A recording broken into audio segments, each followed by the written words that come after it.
Good morning in Barosland and good morning in Zambia. This is Madam Sylvia Namongonawa, President for Liberty Democratic Party.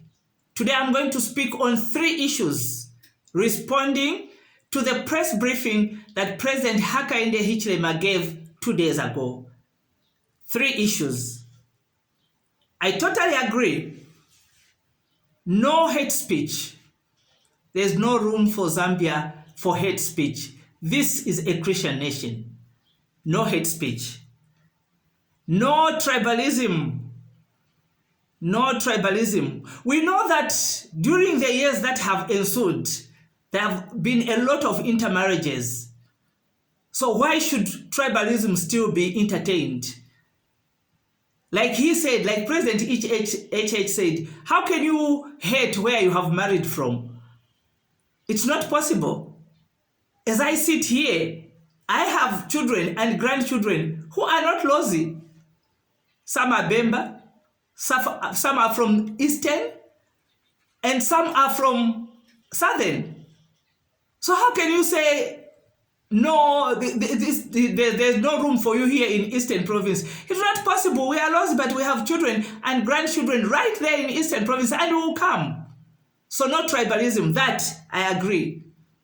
And no political thuggery. No political thuggery. Where you leave these cadres to run amok. No. That one should be stopped at all costs. That is the first thing. Now, the next thing that I would like to address is the issue of the police.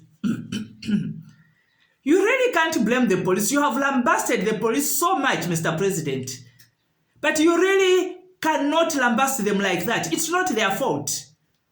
Because what is obtaining on those streets, those cadres that have been let loose like that, that is political anarchy.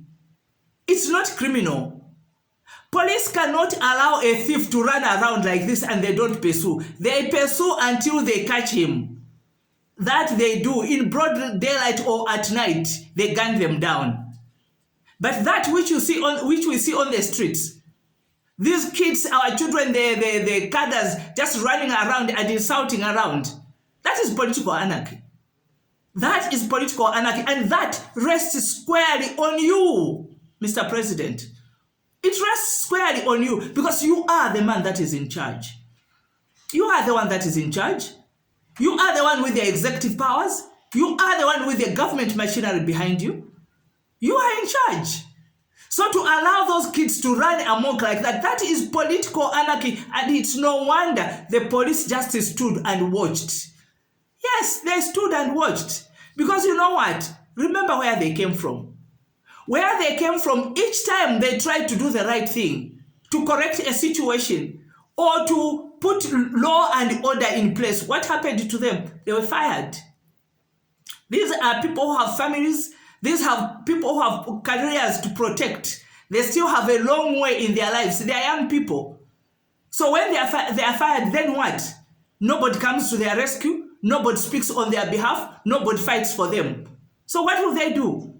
They see that kind of political anarchy. They will turn a blind eye.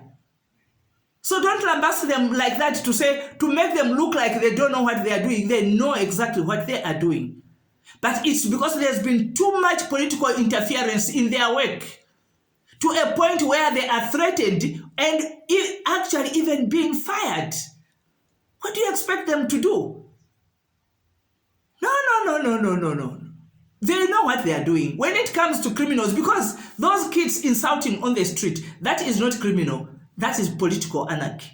And political anarchy is brought about by you politicians. And if the president, as the president, you are not stopping it, you are the one that has the power to stop it.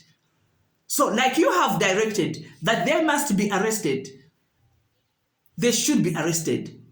And in fact, as far as the saying goes, that there should be no sacred cows. I have not heard you, Mr. President, issue an order to say that youth leader in Northwestern Province who insulted the former president the way he did, I have not heard you issue any directive that he must be brought to book. No sacred cows, Mr. President. That is what you always say. There are no sacred cows here. So if he did that, he must also be brought to book. He must be corrected. He must be corrected. On the issue of the political thug who went and beat up the police in a police station, do you know what that means? That simply means you are walking into that police station to beat the police. Those police, they are your agents, Mr. President. And anyone who insults them or who beats them walking actually in their jurisdiction into their space to go and beat them up, he's beating you.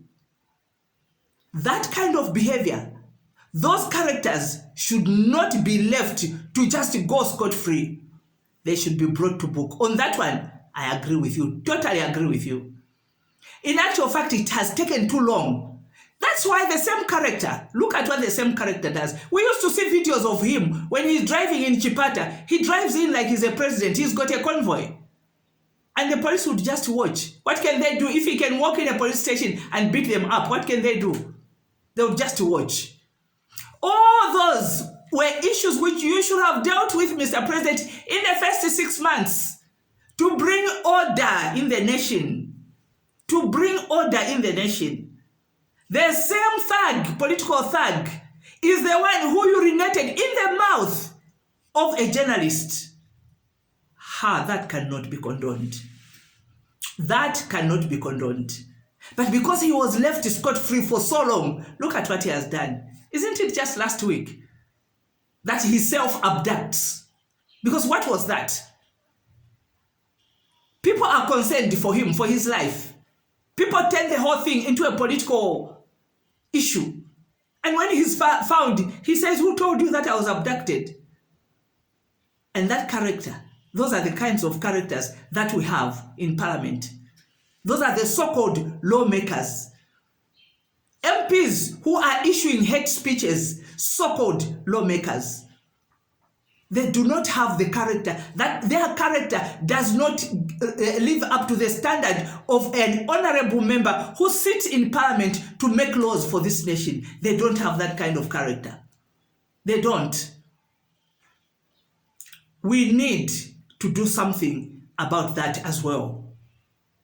MPs should have a code of conduct that they adhere to. A code of conduct, which when you go against that code of conduct, you also know that you have crossed the line.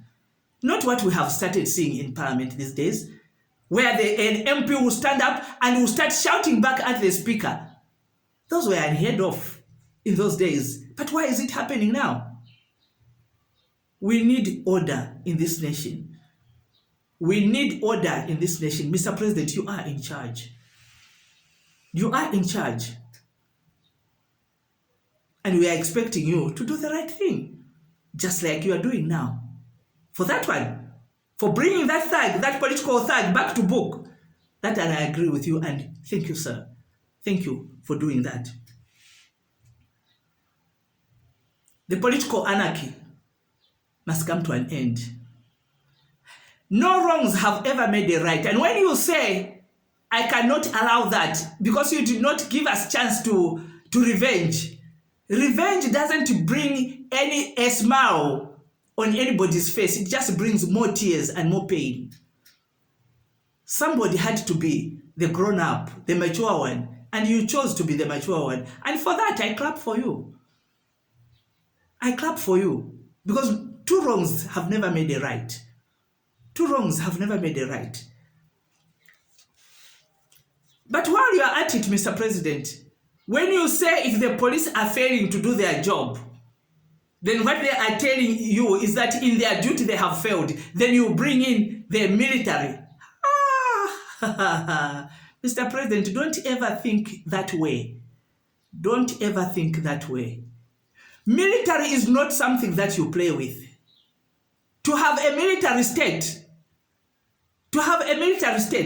military are trained for military. They are trained for war, Mr. President. They are not like the police. Police will shoot in the air before they shoot your legs. They are not like the police. Police are there to maintain law and order. So before they injure you, they'll shoot in the air. to warn you. Stop. Military don't warn you. They're trained to kill. That's what they're trained to do. Let's not compromise this, or let's not bury our heads in the sand and pretend. Military are trained to kill. That's what they are trained to do. Immediately you present yourself in front of them as the enemy, they kill. Because that is what they are trained to do. Mr. President, a military state, they don't have time for civilians. The way civilians think, the way civilians do their things, they don't have time for that. They have their own way, their own code of conduct. Mr. President, you are the commander-in-chief. You must learn these people how they operate. They have their own code of conduct. It means once you give them leeway, they execute their own code of conduct, because that's what they know and that's what they understand. A military state, you give them too much leeway, in the end, even you will not be able to control them. You will not be able to control them. I beg, don't even ever think in those terms. The police are enough. They know how to do their job. The paramilitary police is there also to help them. But military, leave them to protect us, or to defend us when there's a threat of war. God forbid that there's ever going to be anything like that. But in case it's there, that is what they are trained for. Their language is different. The way they think is different. The way they do things is very different from the way civilians do things. I beg, don't you ever think like that, Mr. President. Let the police handle the nation. Domestic police, let them handle the nation the way it is. The other thing that I want to talk about is just to give a bit of advice, a bit of guidance here, Mr. President. You see, when you make a decision, when you are upset, you are going to end up making a wrong decision because your emotions are involved in it. You say that your cabinet, as cabinet you sat, and then you have made some changes or some additions to stiffen the laws of those who will speak hatred, those with hate speeches, that to stiffen those. Mr. President, don't make such decisions when you are upset. You wait. When you are smiling, that's when you tell your cabinet, let's sit down and talk about this. Because in the cabinet itself, somebody should have corrected you to say, no, I think let's wait a bit. Because at this point, Mr. President, whether you want to admit it or not, you are angry. You are angry at those who are causing the hate speeches and all the chaos that is going on in the nation. You are angry. So when you said, cabinet, let's sit, you were sitting as a man who's unhappy, as a man who wanted to see those MPs, those hate speeches, as a man who wanted to see those MPs and even those in the opposition, where you said stiff punishment, where you go away for a long time. It's because you were angry, Mr. President. Under normal circumstances, you would not talk like that. The laws are enough the way they are, Mr. President. They are enough. Don't make them any stiffer. Remember the story of Mandrakes. These things have a habit of repeating themselves. There were those lawmakers, the legislators who were sitting in parliament during the time of Mandrakes. They made very stiff laws against those who would be trafficking or using Mandrakes or involved in Mandrakes. They did. Some of them are still alive. You should ask them their stories. They were the ones who were formulating and signing against those laws. Guess what? They were the very first people to be visited by the same laws. At the time they were doing it, they never thought, it never occurred to them that they would find themselves involved in those kinds of activities, but they found themselves there. One of them even said, I didn't know, but I found myself as a victim. You stiffen the laws. Hate speech is a slip of the tongue. Hate speech can be a slip of the tongue when somebody is annoyed. It can even be you. when you are annoyed. It can even be you when you are annoyed. Hate speech. See, it's the same thing that you don't know what caused you to say there's no country called Barosland. You can call it was a slip of the tongue. Hate speech can be a slip of the tongue, Mr. President. These things happen. Don't make that decision. You cannot make a decision when you are upset. Make a decision when you are normal, you are smiling, you are at peace. Make that decision, but not when you are angry. People who are wrong, these people, you should have brought them to book a long time ago, Mr. President. But you waited too long. 2.5 years to wait to find the gassers. You waited too long. That's why every evil is now like activated and just coming up to the surface. You waited too long. People who are wrong are wrong. They cannot correct themselves. They need to be corrected. They need to be corrected.